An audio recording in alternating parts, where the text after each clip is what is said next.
1 hour of practice. It's the pre-qualifying practice and it's going to be very, very busy.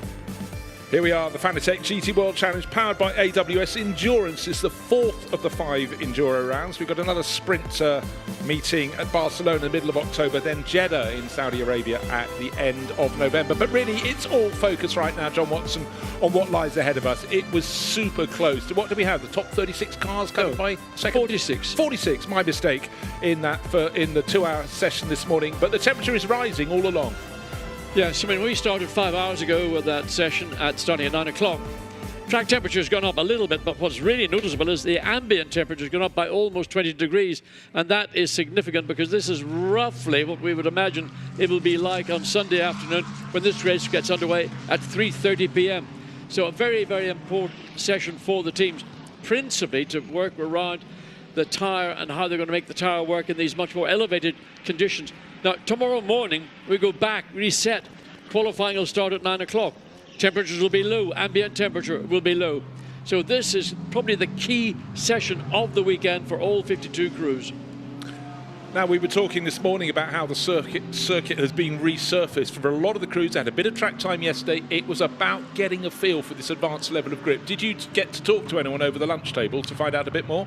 Well, I did actually have a little chat to a few people. I wasn't just sitting around watching, on my iPad. No, you wouldn't have done that. I wouldn't have done that. No, the sort of rather conflicting information, because we saw some teams at the end of the session suddenly find time which they hadn't been displaying earlier in the session. Other teams are saying, well, we're not really gaining anything, particularly from putting on a new set of Pirelli tyres. And that's almost the opposite of what you would expect. A brand new set of tyres on a racetrack, albeit it's been resurfaced, partly resurfaced, curbing has been realigned. You would expect to see certainly a minimum of a second of a lap gain. Now, I don't know why, maybe it's just particular teams are finding that, whether it's across the board in general. But one has to assume that with the resurfaced track and the changes to the curbing, this is going to be a much, much quicker racetrack than we would have had 1 year ago. Well, you'd certainly think so. One car that didn't really show at the sharp end of the field is the one we're looking at now. It's the championship leading number 7 Aston Martin Matteo Drudi, one of the many Italian drivers here, entered by Come To You Racing. Of course, their season did come to them. It was the Spa 24 Hours. If you're going to win one, win the big one. But for Matteo Drudi, as an Italian, he'd like to take it here. But his Aston Martin, so far this morning, in the 2-hour practice session, did not show a hand that I thought it might. Well, I just wonder how many teams are not necessarily holding back deliberately, but they're focusing on certain elements within the program that they've got. They don't necessarily, in that session this morning or even this session this afternoon, need to go out and say, look how quick we are, we have beaten everybody. They're doing their homework, they know what they've got available in terms of performance. When they will start to display that, I believe, will be tomorrow morning when we've got those 3 short qualifying sessions for the 3-hour event later on Sunday afternoon. And that's when everybody's hand will really be seen. There's, I'm sure, a number of teams or drivers who will be, let's say, lifting and coasting at different parts of a lap. In other words, you lift off and let the car coast up to the braking zone, and then you brake slightly earlier anyway. So I'm sure there's a little bit of gamesmanship. The key is not to be being too clever, because then you might raise the interest of other people in the organization to say, well, is that a representative time of the team and car, or are they doing what I was suggesting, but not 100% performance in every session? Okay, so what you're perhaps suggesting is you can slightly conceal a really quick lap within one that doesn't appear quite so fast. I think I wouldn't say it, but I think you're right. Very good. You can't see Watty's face, but there's a sort of glint in the eye, one eyebrow raised. But anyhow, the number 7 Aston Martin, actually Marcus Sorensen, we had him down as Martin Matteo Drudi at the start of the race, but now, interesting name, very early, has just popped up at the top of the charts. It's Ye Yifei, the Chinese racer who's been doing such great things in the World Endurance Championship Ferrari, but he's come in here. Okay, so someone has dipped a wheel off at turn 10. Okay, they've rejoined it. It looks like a Lamborghini on the left-hand side of the shot has looped around on the exit of the Scari chicane and got going again, but suddenly it's all green, and it's like the first lap of a race. Look at that. Yeah, how many cars in shot would you like? Consternation. The Lamborghini is travelling slower than those around, I suspect. Okay, Petrov will be making his way into the pits. I don't know whether he has a tire or had a problem. Right, turn 7, that's the second of the Lesmos. Car 55 is the car that's out, but importantly back. That's the dynamic GT Porsche. That was sort of struggling for pace first thing this morning, but right now you can see how you can trip yourself up over your rivals. Yeah, but this is what you're going to see come the race. You're going to see bunches of cars all running pretty close to one another. Interestingly, the Italian entered BMW couldn't find a way past the Aston Martin coming down. So let's look again and see what happened. Oh, wow. Well, if he'd made the corner of the speed he is travelling, that would have been the fastest lap of that particular lap. He came through the exit of Ascari way quicker than those around him. Yeah, that was Artem Petrov, who just joined the crew this weekend and certainly didn't quite hook that up as he'd like, taking the place of Haitham Karajuli, who'd had the Grasser Lamborghini early part of the season, but he has raced for before, but Israeli flag Russian driver looping it around. But you're quite right. I mean, that was a real visual clue there that the pace he was carrying out of the chicane was... Oh, I mean, and then literally it just was way, certainly because the car was travelling backwards at the time, it made it look as if it was travelling a great deal quicker. Down 6.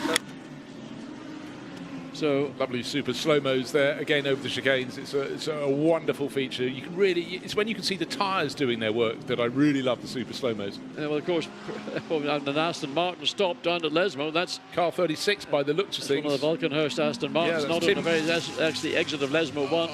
In a very precarious position, so flags being waved. Red flag. Red flag. Well, it's a blind exit. Tim Cressett will be sitting there absolutely having kittens. Would he be crestfallen? He would be, yes. That's a one warning to you there, John, but I feel there's more to come. But as you can see, we can see the car, but the drivers, as they approach, cannot see it at all. So what is going on here? Why is it... Okay. It's something has happened. Wow. People, the Lamborghini did it nearly slap into the back. Oh, was that Petrov again? Yes, it was. And well, that's an interesting... a new line has been evolved for Lesmo 2, and I wonder what that's been all about. Well, that was an unusual one, but maybe it was number 21 Aston Martin. That was, gosh, it's amazing how one incident of the circuit can lead to so many others. But for Tim Cresswick, sudden loss of power there, that was big concern. But he's got it going there was a very, say, dangerous position the Aston was in, because cars coming into Lesmo they wouldn't have seen where the Aston was stopped, and it all happened. And because the field was so closely bunched in these opening laps, there was really no warning. So it was almost damage to the back of the Aston, particularly from the Lamborghini. It managed to avoid contact, but certainly a heart in the mouth moment for probably the driver, Creswick, and the Lamborghini almost tagged the back of the Valkenhorst Aston Martin. Well, the good thing is the pink Aston Martin, here we are, it's got going again for Tim Cresswick, and that was a car that went really well this morning. The hands of Ben Green in particular was very much the sharp end of the field. I think it was easily in the top 10. For a long time it sat in about 5th place, but Tim Cresswick there, well, the good news he got going, and the good news is also, even better news, is nobody quite hit his Aston Martin, but some people got pretty close. So red flag here at Monza. This is a 1-hour pre-qualifying session. The track is now clear, and I think Matisse Lismont has just about come back to the circuit. He was the one who suddenly went to the right of the Aston Martin, then his of the beached Aston Martin, and then his Aston Martin, the green and yellow Come To You Racing one, suddenly veered between Lesmo 1 and Lesmo 2, went off to see the birds, I think. Yeah, no, that was I mean, an unusual reaction. I don't know why he felt the need to do that, or whether he had momentarily lost control. But he could do that. He was able to come back onto the circuit at the point on the entry into Lesmo 2. Just we happened to catch it on camera, and it amused us. So the driver change is going to take place in the pit lane already. Yeah, well, the message on our screens is the session will restart on a short notice. We're waiting for that short notice, but some crews, we had a 2-hour session this morning. This is now a 1-hour session, so maybe they feel if they can rotate their drivers through, that would be a helping hand for them. And it's the number 57 Mercedes from Winwood Racing, and that's running in the silver class. And it's the class leader, Tanat Satyantirakel, with Dan Arrow and Colin Karasani. So one Thai racer and 2 Dutch racers leading that class in the silver category in the Endurance Championship. They've had a good season so far. So already 10 minutes of the session has passed. And for many teams, they haven't really got down to doing any meaningful running, because they may have gone out a few minutes after the session started. Then that incident just down to Lesmo 1 has seen a red flag, so everybody's back into the pit lane. So some team driver pairings have decided, well, let's do a driver change now and continue on, stick to our program, albeit that they came in probably ahead of time. Yeah, what they don't know, what nobody knows, is there going to be another red flag to interrupt their flow later on. So I think it's probably for a lot of teams. In fact, the driver getting out of that number 57 Winwood Mercedes, Tanat Satin Tiracle, probably feels I'm happy with what happened in those few laps we had. The car's got 4 laps before reporting back to the pits, and it will give his Dutch teammates more of a chance in the car. Andrea Bertolini currently quickest in the 52 Ferrari as the field makes its way back out onto the circuit. Track has gone green.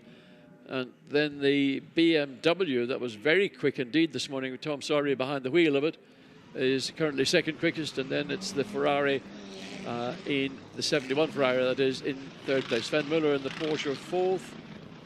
And then we've got Lamborghini and Audi and Ferrari and Lamborghini and Audi. And first of the McLaren is Dean McDonald in the 159 McLaren. So 3 Garage 59 McLarens here this weekend. Yeah, well, Michele Beretta led them back out. That's the number 77 Hout Racing Team Mercedes. And good to see, we talked about the number 21 Aston Martin that went bouncing across the grass out between the Lesmos. Good to see that looks all under control and headed back out onto the circuit. 2 AF Corsa Ferraris, number 51 and 71. Well, they've been sitting fairly pretty, but it's 71, driven by the Chinese racer Ye Yifei, that is one of the ones coming out of the pit lane. He's come across aboard this weekend, normally raced a hypercar, but we have quite a few drivers in the championship who race hypercars and these GT3s. But GT3 is the numerical car around the world, the dominant car in world racing in so many ways, in so many championships, and it really is a happy hunting ground. An interesting little point for me. I came in, Bruce, as you were finishing the GT2 commentary, and I had a look up and see what was the fastest lap of a GT2 car. The GT2 cars are meant to be slightly less downforce, a little bit more horsepower. They're a formula that is maybe appropriate for gentleman drivers and maybe non-professional drivers who want to go professional motor racing. So their best lap time was from Tamburini in the Maserati at 1:45.9. The quickest lap here so far from Bertolini, a fully professional Ferrari signed up for life member, at 1:45.4. So 0.4 of a second. 0.6. Well, it's a fraction. It really is a tiny fraction. I mean, these cars will go fast, the GT3 cars, but the margin is way smaller. The GT2s have had a huge jump forward. The point, I think, is that GT2 at Monza have closed the time gap between the GT3, which is the de facto GT championship on a global basis, and these are the cars that are most evolved and developed of the GT3 or the GT world of motor racing. And the GT2 car, which is lower downforce, it's got more horsepower, it's got less grip, able to get within a second or less, in fact, of what we saw at the quickest this morning in different temperatures. Remember, that lap from the Maserati in GT2 was done in race conditions, not in sort of in and out laps. Right, looking at the number 3, one of the Get Speed Mercedes, Yannick Mettler, James Kell and Anthony Bartone. Again, it's actually worked a bit of space around it so it can try and deliver its performance without interruption. But at the moment, the best of the Mercedes times, I'm looking an awful long way down, is Daniel Morad in 13th place overall. It's Ferrari from BMW, Ferrari from Porsche. Unusual to find the Mercedes so far back. But we, it was on the 4th lap that we had the red flag thrown. And for a lot of runners, they hadn't quite got into their stride. So the fastest time, 1 minute 45.594. That car is in the pits. It's one of the AF Corsa Ferraris. That's the one in the bronze class. But Andrea Bertolini, how many laps do you reckon he has done around this circuit? Unbelievable number. I think you have to count in the thousands because he's been racing for many years. He's been a part of Ferrari for almost as many years as he's been racing.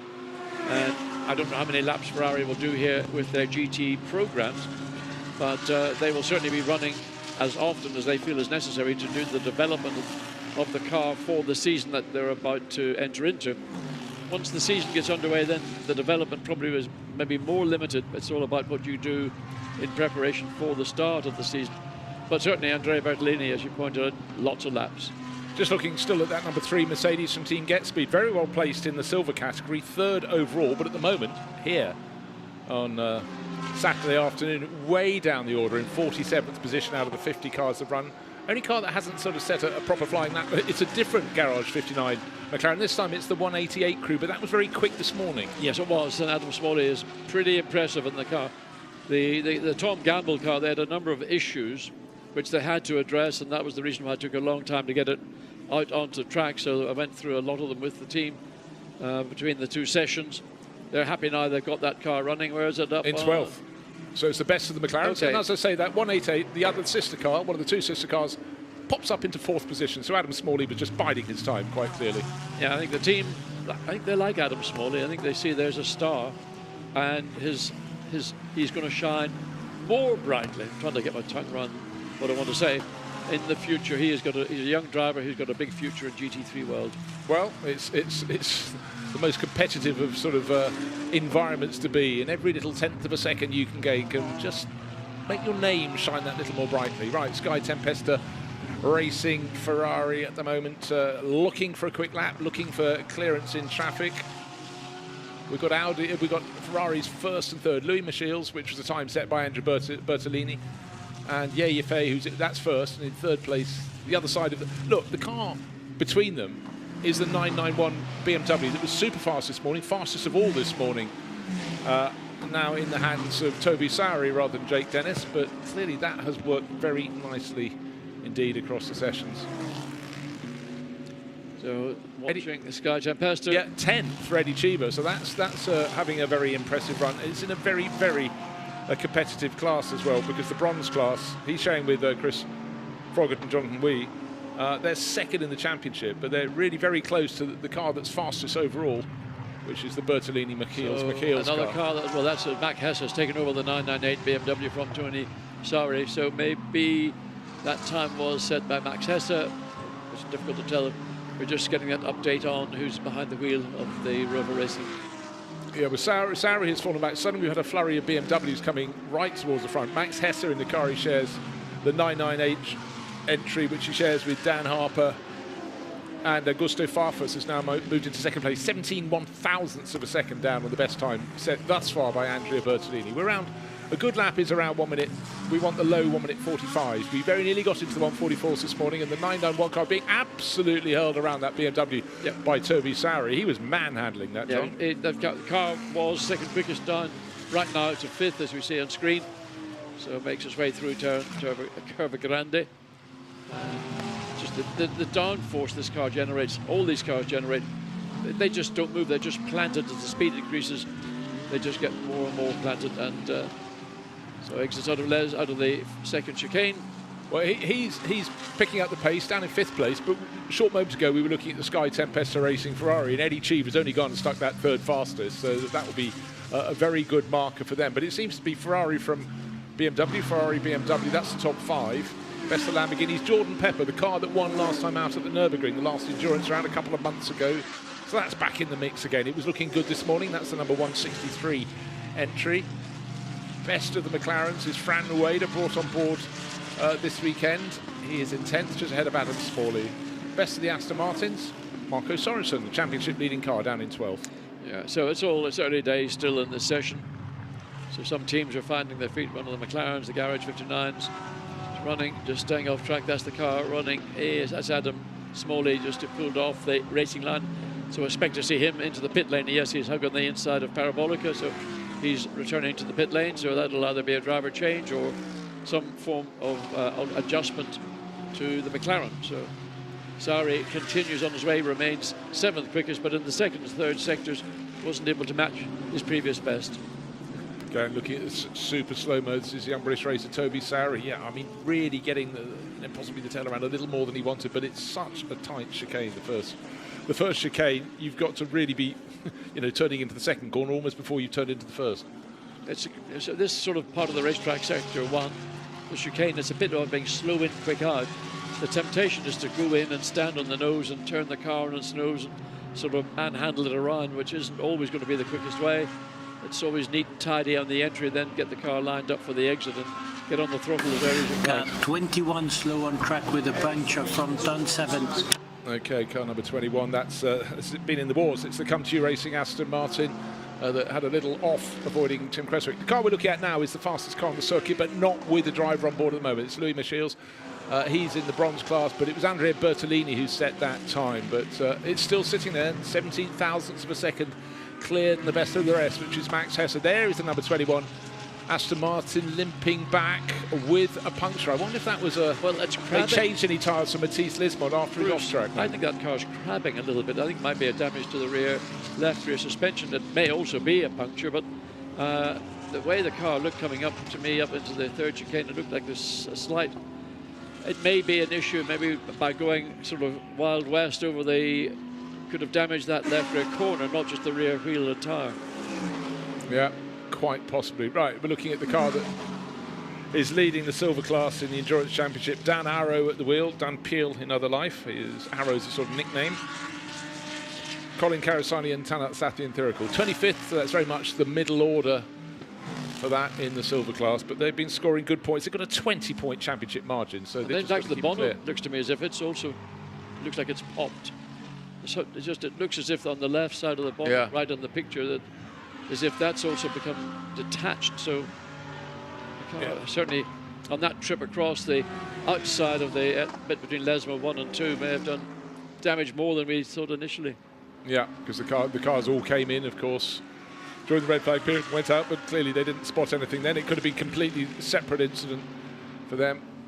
Has there been any improvement for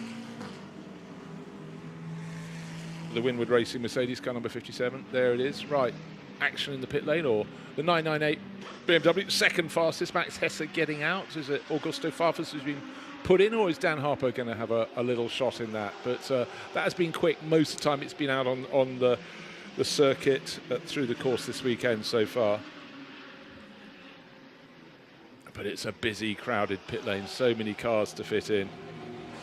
But that's the car. It is Farfus. You can see the Brazilian colours on his helmet. So Augusto Farfus is... No, I beg your pardon, that's not... I thought the Brazilian colours, that's the Mercedes, the number 9. So Maximilian Goertz is behind the wheel. He's got colours that look to me like the blue, yellow and green of the Brazilian flag, but that is actually Max Goertz in the Mercedes. Yeah, and at the moment that one, Mercedes are not sort of shining. He's down in 28th position. The best Mercedes, it seems extraordinary to say this, is Dan Arrow, who's 25th, just a few places further ahead. But expect a bit of pace coming from the car we're looking at now. Fabian Schiller. This was right at the sharp end this morning. The bright yellow number 2 Mercedes down in 27th, but he's going to start moving up the charts, because certainly when the track was cooler, the air was a bit cooler, that was looking very, very neat, tidy and quick. Lucas Stoltz, Fabian Schiller, Jules Gounod. Of course it's fast, but that middle sector, that was slow. Yes, it was 2 seconds down. He picked up a 10th and a bit in sector 1, but lost almost 2 seconds in sector 2. So I don't expect to see any significant change for the number 2 Get Speed Mercedes, currently 27th overall. It's a bit of a strange session. We're not seeing what you might say are the usual suspects near to the front. Well, I think you called it absolutely right, sort of slightly concealing what they can do, because of course we get to qualifying, but not until tomorrow. This is a pre-qualifying session, a 1-hour session. We had a 2-hour free practice this morning. It's getting their eyes in, but so many a quick lap can be concealed. Now, Porsche has just not been flying. We've got one in 7th place, Sven Muller, the Rutronic racing car that ironically spent a lot of time in the garage, and Dorian Boccolacci just completing the top 10. Here he comes. This is the Schumacher CLRT entry down the start-finish straight. Does he move up the order a bit? No, he doesn't. Stays in 10th place. Down into the first chicane. Now that's an example of what I would describe as slow in, neat and tidy, then stand on the throttle as you get to the apex of the exit of the chicane, so there's no wasted energy. You're not overloading the tyres, you're not stressing the car by being aggressive on the chicane, on the curving, entering the chicane, and then this run down into the second chicane again, lines it up, runs the curve on the inside, which you need to do to be quick. And then the Lamborghini, the Barwell Lamborghini, pulls over to the right and lets Boccolacci, who is clearly the quicker of the 2 cars at this point, through Lesmo 1, gets it nicely tucked in.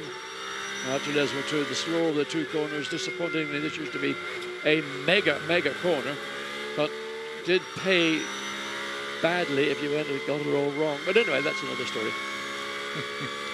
And while this is happening, suddenly we've got a new identity of car in 4th place, Jordan Pepper, the first one of the front runners to set an improved time in the 163 Lamborghini. Winners last time out at the Nürburgring. Dorian Boccolacci, how is this lap going for him? He hasn't improved in the first sector. Coming to the exit of the second sector, when you leave the Ascari chicane, let's see what that does for him. I don't know if we're going to have an improvement. Wait for it. Such a long run down to the Parabolica. Lots of time to think and then just plan your entry, but nobody else to interrupt his flow there because he's running all on his own. A little bit taily there. So let's see what Boccolacci can achieve. It's just the way the throttle seems to be. It sounds like he's modulating the throttle pedal. I don't know why, whether it's an audible thing that I'm getting or whether it's actually. So he's in 6th gear, you can see on the readout. So.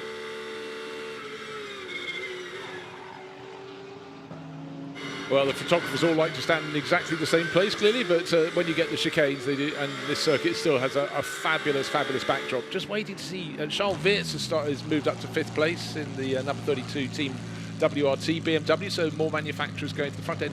Looking quite good for BMW. The top 10, 12 positions have got 1, 2, 3, 4.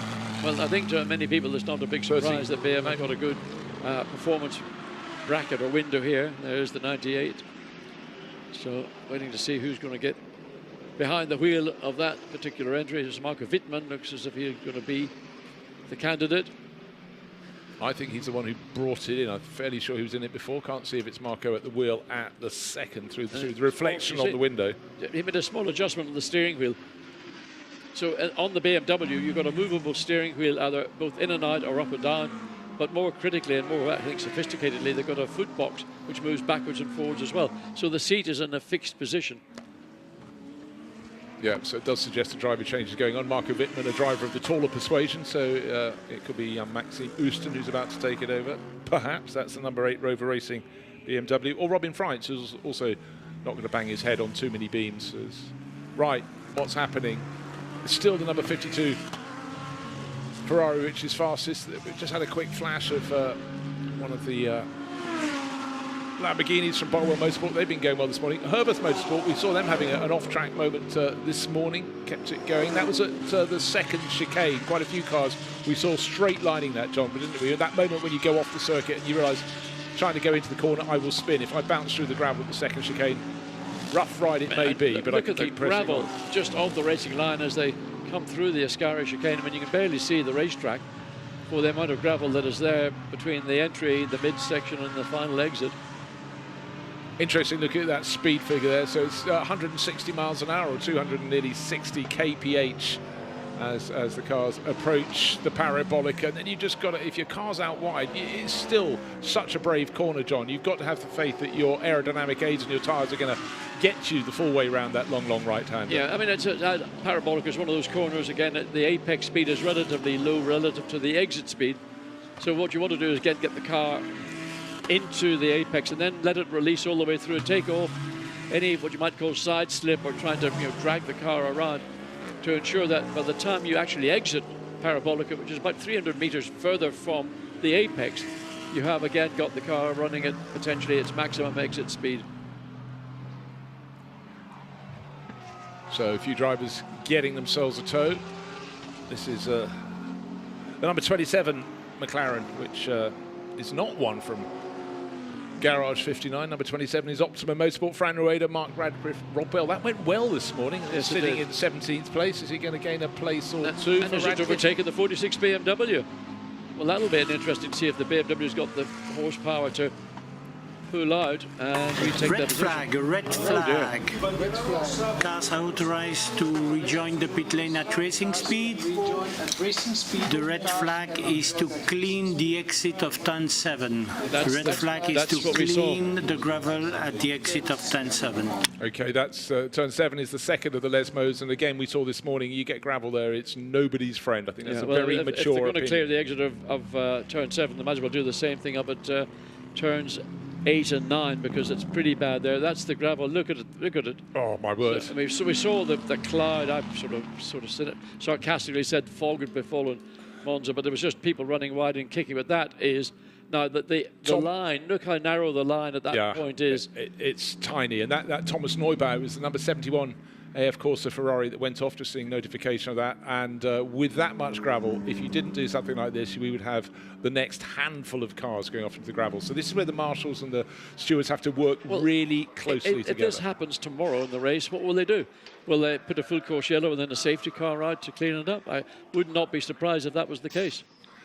Yeah, well, and again, as you approach the second Lesmo, you cannot see round the corner, much as you can't on the first Lesmo either. Right, the championship leading car, the number 7 Aston Martin, being wheeled back in. At the moment, Nicky Tim is the driver listed at that, the tall Zane, but he's down in 18th place. Is the top Aston Martin crew there? The Aston Martins were good this morning, and so far they're 18th, 25th, which is Valentin has Clo. Another walk and horse car, 35 back in 41st. Well, the principal difference is the ambient temperature has risen, but critically, as the track temperature has gone up, it's doubled.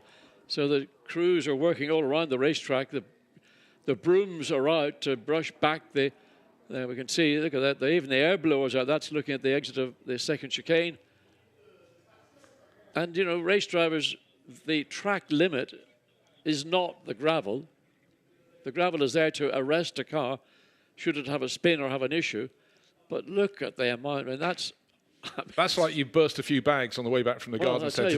Should they have larger brooms? I mean, it seems they're clearing a small amount at the time. You'd almost want the... well, let's have a look at how it happened. Oh, look at that. Oh, well, it wasn't the 71 Ferrari. It was a dynamic motor. But that might have gone off as well. The cars. That was a dynamic Porsche coming back on board.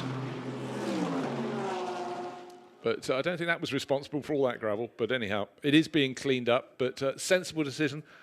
And the clock continues to count down. We've gone through over half an hour in this 1 hour pre-qualifying session.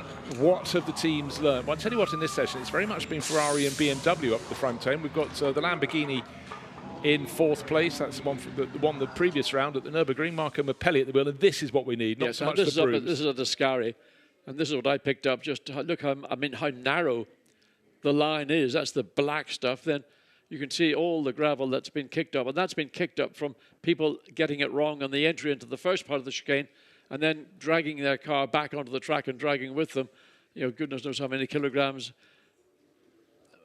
I mean, the brooms are a very efficient way of clearing gravel, but you cannot believe how much gravel there is there at the second Lesmo.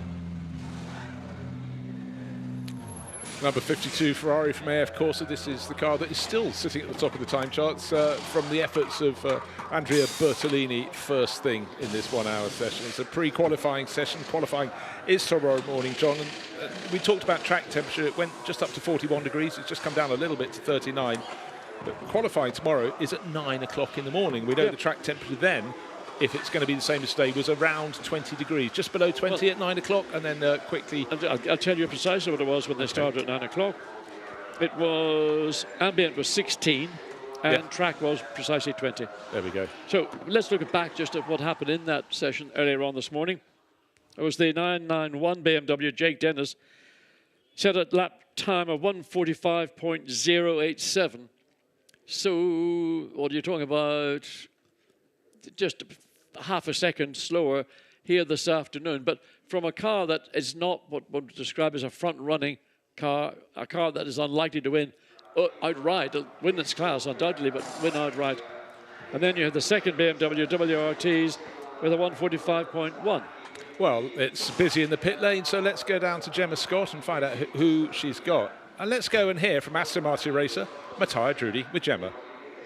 Mattia, we were just saying how you need a bit more room out there at the moment. I mean, it's certainly all elbows out, and even during this session now being pre-quali, it looks like the first lap of a race. It's so busy. Yeah, I mean, many cars in Monza are never helping.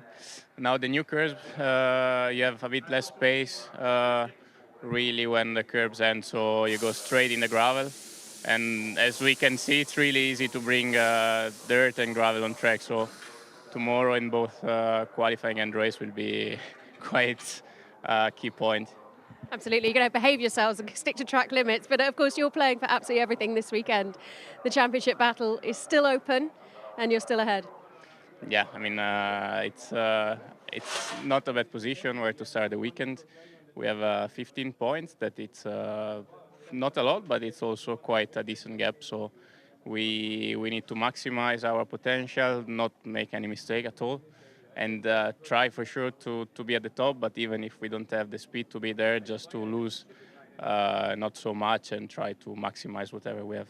Absolutely, we are a very experienced team and a line-up in the cars, so we wish you the best of luck. Thank you. Thank you. Yeah, that's Matthias Drudy being very, very mature about it all, because it's very easy, particularly for him on home ground, to just go all out for victory. But 15 points, that is a tidy margin. However, we've got 26 points up for grabs here at Monza, 1 point for pole position, 25 points for victory. But when we go to Jeddah for the finale, it's a 6-hour race. You get a greater amount of points allocated. It's 33 for a win. But look, 15 points. If they can get on a podium, that puts them in a very good position going into the final. Yes, on the other hand, they benefited greatly by winning Spa 24 because of the points, the racking up of points in that long 24-hour event. So that's why, in part, they're in the position that they're in. Yeah, so many seasons can be hinged on the Spa 24 hours. The extra allocation of points that come at various points through the day into night, back into day race. But right now it's down in the pits. It's not cool, calm, collected. It's probably quite warm down there. Well, Paul Everard, that's a car that's been going so well all season. Leads the Gold Cup class in the championship at the moment. But they're looking solid. Yeah, when you come to a standstill, as they're doing here in the pits, there's a lot of heat soak comes into the car. And that's when it gets really warm. When you're driving, actually, there's a reasonable amount of airflow. And some of these cars do have air conditioning as well. So the cockpit temperature may not be as high as it is when they then sit in the car, in the pit lane, sun bearing down on them, as well as the heat soak coming into the cockpit. Trio of McLarens lined up down there in the pit lane from Garage 59, and they showed good pace this morning. Miguel Ramos has taken over the 188 from Adam Smalley, but Adam set the time that put it as the best placed McLaren in 10th place overall, just a third of a second down on the ultimate pace. So it's very tight indeed. This morning there were 46 cars within a second of the fastest time. This afternoon, I mean, just the 33, but we've still got time aplenty within this session. 23 minutes and falling, but we're just waiting for the signal when the track clean-up, when that gravel will have been removed. But let's go back down to the pit lane to a driver who's been doing great things this season. You'll recognise his name. It's Patrese. Lorenzo Patrese, home race for you. Lovely to be back at home. The temperatures are quite different from what they were this morning. How is that changing things for you in pre-quali this afternoon? It changed quite a lot, both with the balance, both with the engine. But as you said, home race, we are really happy. We are working well. The team is doing a mega job. And let's see if we can keep this going for tomorrow. Impress the home fans. Thank you, Lorenzo. Have a good one. Thank you. Well, they have been going well. In fact, the third fastest of all the Audis, minding their own business. In 21st position overall, the top Audi is Christopher Haas's car, number 99, which is fast of all. Track humidity's fallen through the course of today, which is a good thing, but track temperature sitting fairly square at about 40 degrees at the moment. So, yes, double this morning's track temperature. What we had this morning was a lower track temperature, but there was a lot more humidity, and that does give you, there's small incremental gains in aerodynamic downforce. And as it gets hotter and the air effectively with the humidity dropping away gets thinner, so there's fractionally less. So the balance of the car, it might be a small difference, but a driver will pick it up. And you're talking about the heat as well, that is a bearing on how the engine performs. So the hotter the ambient temperature, hotter the track temperature, then that can, in some cases, affect some brands more than others. Guess. What is anybody's guess? How are things going to shape out? But certainly, for a lot of teams, they haven't quite had the clear run they'd want yet. Gemma was talking there about the traffic, and that's one of the Garage 59 McLarens will be hoping the Kessel crew down in the pit lane as well with their duo of Ferraris. But again, by dint of having their garage closest to pit exit, it's the Come To You Racing Aston Martins that will lead the queue out. We've got 21 minutes of this 60-minute session remaining. And it's not been what you would call a smooth session by any stretch of the imagination. And again, work that teams want to do in these much, much warmer conditions has been suspended because of this red flag to clear the racetrack, but because of other issues as well. So it's been a bit of a stop-start session. And it'll leave maybe some teams thinking, well, we could have done with a better session than we've had, because we don't have the answers for if we've got conditions as we have now. Tomorrow afternoon, we may not be as competitive as we thought we were. Yeah, it's worth pointing out that tomorrow's race, 3 hours in all, it starts half an hour later than we are now. It starts at 3:30 in the afternoon. Green flag, almost bang on the nose of 3 o'clock. 20 minutes remain in this 1 hour session. So Mark Radcliffe, one of many drivers, 50-plus drivers, and formation driving from the Come To You Racing Aston Martins as they come out onto the circuit. But at the moment, the best place them is in 18th place overall. That's Nicky Tim at the wheel, we think, of the number 007, the car that leads the championship, largely thanks to its victory in the Spa 24 hours. So out we go. Let's hope the gravel, having been cleared, will not be pitched back onto the circuit and waste the efforts of all the marshals. But imagine when it comes to quickfire qualifying tomorrow morning, one driver hooking a wheel in the gravel could make the difference, particularly when the times are so close between you getting right to the sharp end of the field and being in the middle or slightly behind nowhere. It's certainly a different dynamic pressure that's been added to the entire field, because we're now seeing that with the gravel, the reintroduction of gravel to the Monza circuit, that it can cause a problem, cause an issue, which might mean a session's got to be delayed or started or stopped to clear the track to make sure that the conditions are safe for everybody to go out and commit to doing qualifying runs. Right, let's settle down and hope the drivers can do so as well. So for a lot of the drivers, they're the third driver in the rotation, getting their chance to go out and experience track conditions that may be very similar to how they are at the start of tomorrow's race. Of course, a lot of the drivers, they know they'll be the third driver in the bunch. They'll be probably getting into the car more like 5:30 in the afternoon, but the temperatures can still be high. The day has definitely improved here at Monza, from a grey morning to bright sunshine now.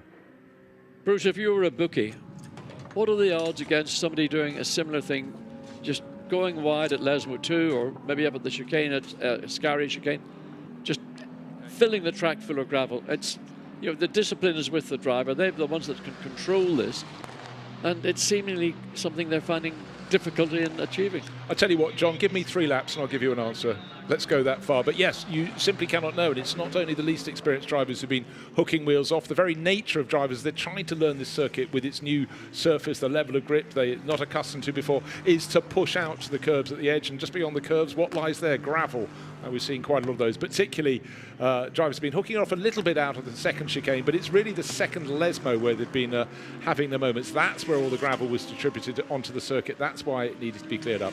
Right, here's the Schumacher CLRT Porsche. We haven't really talked about Porsche at the front end of the field for the simple matter they haven't got there as yet. That's one of the better Porsches at the moment. Kevin Estre, yeah, he's on board this weekend, second of the Porsches in 12th position overall. 0.4 of a second down on the ultimate pace. Ultimate pace still belongs to the lap of 1 minute 45.594 seconds. It's another 52 AF Corsa Ferrari. But I think now, in the next minute or two, we're going to, maybe their second flying lap, we're going to start seeing some quick pace coming. Well, we're focusing on Dominic Baumann in the Almanar racing by Get Speed. So that is the 777 Mercedes AMG GT3. Second in the gold class in the championship for the endurance series, so very well placed. But 9 points down on the Everard Manus Pla Santalot Racing Audi. So all to play for, close enough. The difference between first and second in this race, which is 7 points, could all but close that gap. So all they've got to do is make sure they finish ahead of the class-leading Santalot Racing Audi in the gold class. So again, we're getting bits of the racetrack. We've got large groups of cars all bunched together, and that's not very productive in terms of achieving good lap times. But what do? We've had a stoppage. Everybody goes out at the same time, so we have to let that field, you know, people start, stop, and then just find their own clear patches. Okay, here's one I think you should watch for. His car is in 11th position. It was fastest this morning. Look out for Jake Dennis, just taken over the 991 Century Motorsport BMW. His sector times are looking very, very good indeed. Riccardo looking out to see how Lorenzo is getting on. Riccardo Patrese, father of Lorenzo Patrese. So keeping, you can see the intensity, the concentration. Yeah, there's no room for conversation. That is all eyes on every piece of information that could possibly come his way. And why not? You mentioned Jake Dennis. Well, he's just gone quickest. Yeah. 145.3. So he had purple in the first sector, green in the second sector, and purple then in the final sector. So Jake Dennis has sent the 991 BMW as he did earlier in the morning. Yeah, it's worth pointing out his is a bronze class entry. He's got Toby Sari and Darren Lung alongside him, but across that trio, of course, Jake is the star. But he did it before any gravel got put on the circuit. Next couple of laps, there may well be a corner with a little bit of gravel from extraneous action, but absolutely nailed his colours on the mast. It's BMW from the 52 Ferrari. Dan Harper is now in the third place BMW, waiting for a quick time to come from him. But Jake Dennis got out, got the job done, and goes top. And now he's found himself in a group of cars. You've got Porsche, Lamborghini. And those are quick cars in front of him. That's Marco Mappelli running in the 163. But they're not as quick as Jake Dennis, so his pace will reduce because he's got caught behind. So up into the Ascari chicane, the 98 BMW. In fact, that's Maxime Ooston, the young Dutch racer in that. He's down at the moment in 15th position. He's 3/4 of a second off the ultimate pace. Traffic, as you pointed out, John, is the problem at the moment. But Jake Dennis, he literally found a little gap, went for it, neat, tidy, and super, super fast. That's why this is the bane of fast lappery. You're getting groups 4, 5, 6 cars, and your time is then dictated by the car that you're following. That's precisely what Jake Dennis, he might as well go back into the pits. He did a purple sector at first section of the racetrack, and is he coming in? Yes, he is. So, I mean, what's the point in staying out? He just proved a point by being fastest in sector 1 on the lap he just come in on. Then he caught up to the traffic, and his lap was then effectively deleted. No hero laps here count towards qualifying. Those will have to be tomorrow morning when the cars go out onto track at 9 o'clock. It's going to be very, very quick fire. Nicola Schiro, one of the many Italian drivers on home ground this weekend. He's sharing that number 8 Kessel Racing Ferrari, working his way past the Santalok Audi, just there down into the Parabolica. He's sharing that with Nicola Rossi and David Fumanelli. They're running in the bronze class. Refreshing to see a blue Ferrari from time to time, I feel. Looks elegant, as it always does, red, blue, or whatever your Ferrari colour choice. It's going well, though. Fly yellow. Yeah. Okay, 7th place at the moment. Let's see what his best lap, actually his last lap, was within a whisker of the lap that put it in 7th. So they'll be pretty happy with life, and they're running in the bronze class. So again, that is very good for them at the moment. You'd expect in this session for the pro drivers, platinum and gold drivers, to be putting their cars at the front. But for so many of them, John, their lap was spiked by all that gravel coming out. Right, where are the changes coming from? Well, nothing further from Jake Dennis, because that has come into the pits just over 12 minutes, just under 13 minutes remaining in the session. Everybody else is almost nose to tail out around the circuit. There is the car that is second quickest still. That's the 52 Ferrari AF Corse, and it's looks like it's got Jeff. Yes, it's the youngest, it's Michelle's son, and he's actually exceeding the pace that we'd seen in the first part of the lap, even by Andrea Bertolini, who is that car's team leader, who has been very good. But Jeff is young, he's keen, and he's gaining speed all the time. And he's got an opportunity to get the draft from the rear of the Aston Martin coming out of Parabolica, so that should give him a good slingshot. If his, look how close he is to the rear. Well, he's sticking the nose out. Maybe he's coming out a little bit in the early side, because he has really, I don't think he's made enough progress. Well, yes, he has now, side by side, and just nosing ahead coming into the first chicane. Yeah, well, maybe it'll help him on this current lap, having used the early part of the straight to get a toe. Off he goes. Right, the target time is 1 minute 45.306 seconds. I think the Mercedes in front of him up the track is the number 3 Get Speed Mercedes. That's quick enough not to interrupt him. Lamborghini, second quickest, Sandy Mitchell, Barwell Motorsport. There you go, Barwell Motorsport. There's a Lamborghini we're looking at now. That's the car that won at the Nürburgring, but it's car 78. Sandy Mitchell gets on board. You heard it here first. Okay, good. Has it happened yet? Right, there we go. Second place, just over a quarter of a second down. New rotors going on there, Ferrari. The 991 BMW. Darren Lung has taken that over from Jake Dennis. Jake did what he needed to do. He could have been faster, because he certainly showed the pace, but he aborted the lap, came in to give his teammate a chance to get more track time. But here is Sandy Mitchell, the Scottish racer, who's just been such a star for Lamborghini, for Barwell, for really quite a number of years now. But second fastest, hasn't quite improved this time around on the first part of the track, but he has got clear tracks, so the space is out there. The real estate is there for him to grab. And that really is a great benefit to Sandy Mitchell. He'll be able to get clear yellow air. Flag turn 8, yellow flag turn 8. Okay, well, turn 8 is the first part of Ascari. Oh, the fastest. 991, it's top of the charts. Darren Lung's just taken it over. He's looped it around at Ascari. Red flag. Immediately a red flag, because the car again in a precarious position. And I noticed there was gravel on the exit of turn 7, the second Lesbo, just a few moments ago. 991. He's got it rolling. Well done, Darren. That's pretty impressive. Get her out of the gravel. He managed not to spin it up when he released the clutch, and he's got it rolling again. So restart on short notice, 991 rejoin. So we'll go back to green very, very quickly indeed. Normally that would be a car that would need external assistance to recover it. So Darren Lung has managed to get it rolling and get it out. So everybody will roll back into the pit lane. And once again, he lost it on the exit of the first part of the Ascari chicane.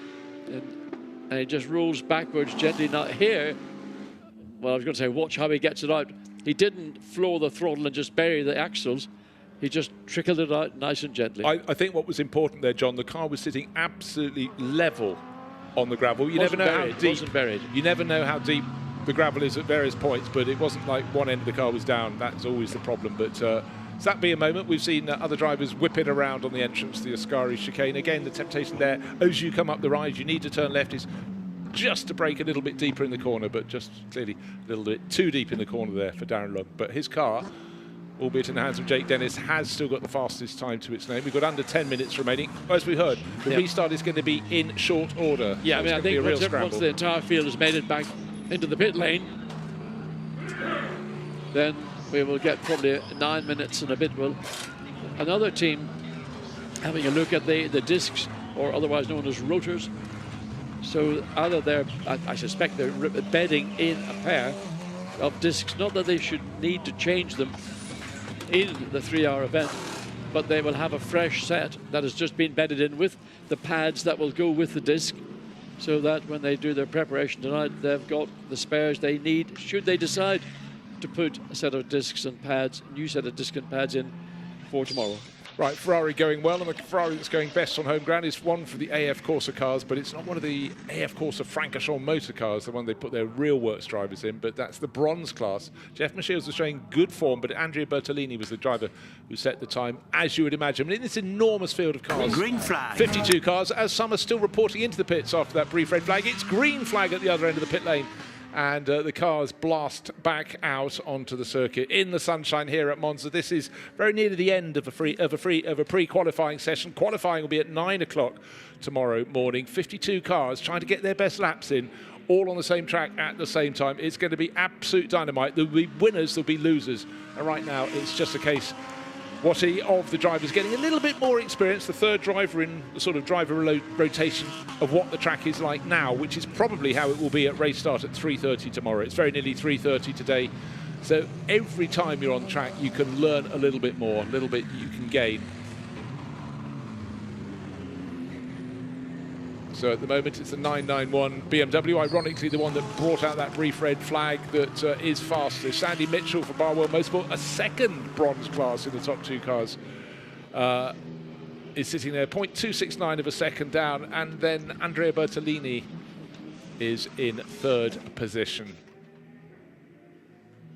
But will we get another quick lap? You can still see the exit of the second Lesmo, still a bit of gravel on the track, but not as much as before the red flag that before this one, where they had to get some heavy-duty cleaning machinery in to sort that out. So we've got 7 minutes to go. So this is an out lap, and then they'll have another roughly 6.5 minutes or just over that for these leading two cars. Well, it's important that one of them particularly sets a quick time, because it's the second car in the championship. It's the one that's coming to us first, not the CSA Racing Audi in the background with the gold, white and black, but this one, the Trezor Attempter Racing car. It's the third best Audi. Ricardo Fellow, the young Swiss driver, in 21st position overall. But bear in mind, in the championship, it's second overall. 15 points down, admittedly, on the 7 Cumchi Racing Aston Martin, but still there, second in the overall championship. 1 point up on the Grasser Racing team, a Lamborghini at 163, which is 15 places higher further up. We may be able to extrapolate stuff. They did lose a bit of time when Christopher Haase looped this particular Audi around this morning and buried in the gravel, but it's been stop-start. It's always difficult for everyone. Yeah, I mean, it's been almost dysfunctional, one would say, the sessions all the way through today, because we had these stoppages, restart, and then lots of gravel getting thrown onto the racetrack, and that has to be cleared away, then cars getting stuck in the gravel. So particularly this session, a 1 hour session, very disjointed, and I don't think anybody's really going to be able to come out of it and say, we know what we need to do for Sunday afternoon. There'll be lots of questions still remaining unanswered by pretty much everybody in the pit lane, and I think even those in the pit lane will look around and say, well, we haven't got a clue who's going to be quick.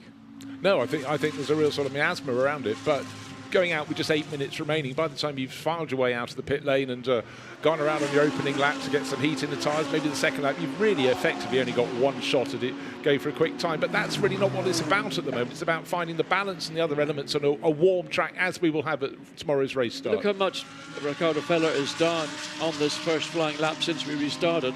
1.5 seconds in the first sector, 1.1 seconds in the second sector. So that's a bunch of time. When you consider this morning with 46 cars covered by just under 1 second. Yeah. In fact, Feller's backed out of it. He's decided there's no point in continuing on. A lap time is not representative of what the car's potential is. Well, busy on track, busy in the pit lane. And well, number 52 Ferrari has had a fantastic run. Jeff Michiels was the driver at the time. Let's hear from him with Gemma. car seems to be great. Andrea seems to be on absolute perfect form. I mean, who would have guessed that here in Monza? Yes, it's finally we find the right setup. We're trying still some things to have the perfect car, but it's looking good at the moment. We really want to win here because it's Monza, the home of Ferrari, first of all, and not so many more endurance races to go. So we are still leading the championship, very close to our teammate Sky. So we are going to try to win the race. So we have some more points in front of them for Jeddah, because none of us, I think actually nobody has so much experience on Jeddah. So it will be tricky, and we want to have some more points to be sure. But at the moment it's looking very good, yes. We will see with the qualifying tomorrow and the race. Let's hope for the best, and let's hope for the win, of course. Absolutely, we're wishing you the very best. Thank you. Thank you very much. So Jeff Michiels there, just 4 points away from a class lead in bronze. He's absolutely right, but it's 4 points in the lead from Achieva, Froget and Wee, so it's very close. But there you have the bragging rights. To be sitting here third on home ground in Monza, the quickest of the Ferraris, that's really positive. And Andrea Bertolini be going, does life on the old dog yet? You know, he's not an old dog, but he's got some years on the clock. But well, years of amazing experience. Jeff McHale saying they found this a setup that really seems to suit across the three drivers, which is always ideal. And they're quietly confident. They've done an excellent job, as I've always done throughout the season, but looking forward to the final round in the Endurance Cup is in Jeddah, a circuit that GTs have never raced there before. It's sort of walking into the unknown on a daunting, believe me, it's a daunting circuit. Oh, it's phenomenally fast and lots of corners with blind exits. Right, someone who's really pressing on now is Raffaele Marcello. He's right in the thick of a traffic jam. Someone puffed a load of dust in his face as he went out of the second of the Lesmos. Look for that number 46 BMW. There it is in the middle of the shot, ironically just behind Jeff Michiels' car, which has now got Andrea Bertolini. Bertolini will not be delaying Raffaele Marcello at the moment. The Swiss racer actually looks like he's backed off a little bit as he's going through the Barrett-Bollica. What have we got left on the clock? 2.5 minutes remaining, but that BMW is down. Number 46 is in 26th position. Improvement in the first sector and the second, up to 10th place there for Raffaele Marcello. I wasn't sure we'd see many improvements, but again, 16 positions with all this traffic. That was impressive from the tall Swiss driver. So look, the BMW closes down onto the tail of the Ferrari into the first chicane. Marcello, I suspect, is sitting up in the seat, realizing time is running out. I do want to do something that is representative for my car, for myself, for my team. And there's the onboard shot. You can see the tall, he was Italian, he's now Swiss, lives in Switzerland. And I mean, we know that's a quick car. That was the car that was quickest yesterday when Maxime Martin was behind the wheel, so make no mistake. Raffaele Marcello is the match of anybody in that 46 BMW. And I tell you what, John, no wonder they're leading the Gold Cup class. Suddenly, Gilles Magnussen, number 25, Santilot Racing Audi, has popped up into second place, just a whisker ahead of the SRO Motorsports Lamborghini that has now got Anton Dauquin at the wheel, but it was Sandy Mitchell who set the time. But again, for a lot of the drivers, slightly tripping themselves up in this traffic. It won't count for much longer. We've only got, these cars will get onto one further lap, just over 1 minute left on the clock. And Marcello's bailed. He came out of Lesmo 2 and he realised, like, I'm not going to make any further progress. The checkered flag is going to be out. What I'm going to do is cruise. Well, he's got 3 minutes remaining. Well, 1 minute remaining. I don't think he can go slow enough to avoid doing an additional lap. I think he'd like just to go back in the pits, sit down with the engineers and go through all the information. Right, this is the Santilot Racing Audi leading the Gold class. Just suddenly banged in the second fastest time, got clear lap, and in fact he's now coming up with a train of cars. I think he sort of backed off a little. Yes, the whole issue. He worked the space in the traffic. This is Gilles Magnussen. He's such an impressive young driver. You know, what a team he's got with Jim Plas, so much experience, and Paul Evrard, but Gilles really making that work. So suddenly we had no Audis in the top dozen positions. We've got one now in second place. The checker flag will come out in just 20 seconds or so time, so he'll get one further lap if he chooses to use it, which he will keep an eye on that, because he hung back enough, John, to give himself clear space to play with. Yes, I'd be interested to see how much he catches up to the Mercedes, if he's got enough clear air, as we scroll forward to see cars coming out of Lesmo 2. It really, you know, one thing that's slightly puzzling me, I know it's been a bit stop-start, is when you look to of course, and Ferrari, you look to their their top entries, 51 and 71. They line up in the Pro class. At the moment, the better of those is in 7th, but it's behind two bronze class Ferraris. Andrea Bertolini, the number 52 cars, in 4th, and Jonathan Wee I think that's a question for the pit lane, really. Oh, I see. I don't think we're in a position to give a qualified answer, Bruce. There you go. We will wait and see. But anyhow, certainly Ferrari are finding their form on home ground. Now, that's fantastic news for the fans, and we've got loads here today. But I think tomorrow, particularly with the sunshine, there's the checkered flag. That will add a few more onto the gate. And in fact, for Ivan Klemenko, in the Audi we were looking at, he actually went up to 7th place in the Silver Cup Audi, so that was a good run. And that consolidates their position in the Silver Cup by, I think, a considerable margin. Yeah, for Klemenko, he's driving with just one teammate. Max Hofer will be his teammate, and Max is going to do 2 of the 3 stints on Sunday. Gilles Magnus, actually, first part of this lap is going faster still. His middle sector looks like it's dropped off, though, so that, yeah, maybe he's backed off a little bit. Yeah, he had the number 3 Mercedes, the get-speed Mercedes in front of him. Are we going to have heroics from the 998 Augusto Farfus-driven BMW? No, he's going well, but the checkered flag is out. He's only got the run to Parabolica and round to the start-finish line to go. No, his sector times are down, but certainly he looks like he was attacking the Ascari chicane. So what we've got at the end, not quite the end, because we've got some cars still finishing their laps. We've got at the moment BMW, which is a 991 car that Jake Dennis set the time, quarter of a second clear of an Audi, which is Gilles Magnus, and Anton Dauquin in his Lamborghini, the time set by Sandy Mitchell, 3rd fastest, and the best Ferrari, 4th place at the moment. Are we going to have any other late changes? Well, where's the best of the Aston Martins? Matteo Drudi, championship leading car, down in 26th And I'd like to point out the best of the Ford Mustangs has made an improvement up to 43rd. The fact that it's the only Ford Mustang is irrelevant.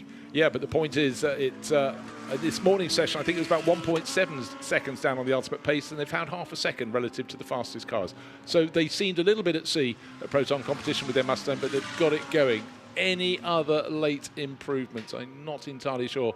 I'm seeing green on my screen, which is people going fast. There's a few cars having their times taken away for exceeding track limits. The 777 Almenar car is one that's just had that. Another interesting little note for weather lovers is that the wind direction has changed from the northeast. Now it's pointing southwest, so a bit strange that the wind should churn around quite so much. But anyway, there we are. Yeah, but the wind speed is very low. You can't even see the wind. It's barely blowing a flag, but it is there. All right, BMW at the top. It's the 991 entry from Century Motorsport. Jake Dennis doing the goods again. A quarter of a second or so clear of a late charge from Gilles Magnus in his gold class leading Audi. 3rd place, Sandy Mitchell setting the time for Barwell Motorsport with their Lamborghini, and again just over a quarter of a second away from the ultimate pace, and a whisker ahead of Andrea Bertolini's time. That also, look, we've got 3 bronze class cars in the top 4 positions. He set the time in the 52 Ferrari, and another BMW in 5th place overall, leading the Silver Cup. Ivan Klemenko, late time, good enough for 7th position overall. In fact, they've got a 3rd driver in that car. Alban Baruti has joined in. Of course, it's Ezekiel Perez-Companc who will be alongside. So many things to consider, but for many drivers, just getting a little bit blocked in their fastest times. Fastest pro car was that 998 BMW, good for 5th position overall. But qualifying will come starting at 9 o'clock at Monza tomorrow, so plenty to play for. But Jake Dennis, the bragging rights in the bronze class and fastest overall. 1 minute 45.306 seconds. I'm sure the cars can go faster. Will they have space on track tomorrow morning? We will find out. But 52 cars went out to play, and in the end, John, 1.6 seconds, first to last. I think what will actually affect qualifying most of all will be people not running off the racetrack. If we get a spate of cars going off because the drivers are pushing hard, trying to improve times, we'll have a very mixed up and a very probably unsatisfactory grid. Pre-qualifying, 1 hour of action. We actually just wanted track time. We wanted the drivers to get used to this new circuit. They had new surface on the circuit. It was about the drivers staying on the black stuff by and large. Gravel on circuit is nobody's friend. But with 52 cars, it was a host of gravel on the track. Out of the second of the Lesmos, such a tricky corner. Sky Tempesta racing Ferrari, particularly with Eddie Cheever on board, really started to show some great form. The 998 BMW always in the mix. Dan Harper and Max Hesser setting some good times. Andrea Bertolini, he suddenly put the 52A, of course, a Ferrari to the top of the pile. It's a bronze class car. Sandy Mitchell doing a great job for Barwell Motorsports. And right at the end, Gilles Magnus up to 2nd for Audi, but it was the 991 BMW, this car, that was fastest. Join us for qualifying.